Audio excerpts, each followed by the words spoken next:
ঢাকার কেরানীগঞ্জে একটি ইয়াবা তৈরির কারখানার সন্ধান পেয়েছে র‍্যাব-১০। পরে সেই কারখানায় অভিযান চালিয়ে ইয়াবা তৈরির কাঁচামাল ও যন্ত্রপাতি সহ ৪ জনকে গ্রেফতার করেছে আইনশৃঙ্খলা রক্ষাকারীর এই বাহিনী। বৃহস্পতিবার কেরানীগঞ্জ মডেল থানাধীন মধ্যচর দক্ষিণ বালুচর এলাকায় অভিযান চালিয়ে তাদের গ্রেফতার করা হয়।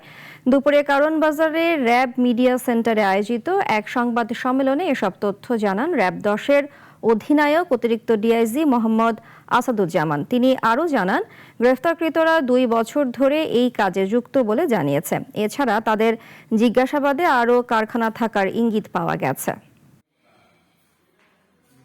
ঢাকা জেলার কেরানীগঞ্জ মডেল থানাধীন মধ্যচর দক্ষিণ বালুরচর এলাকায় একটি ইয়াবা প্রস্তুত ও ক্রয় বিক্রয় চক্রের আস্তানায় অভিযান পরিচালনা করে। উক্ত অভিযানে ১৯৬৮ অর্থাৎ ১৯৬৮ পিস ইয়াবা, যার আনুমানিক বাজার মূল্য ৫,৯০,৪০০ টাকা এবং সাথে ৪ জন মাদক কারবারিকে আটক করা হয়।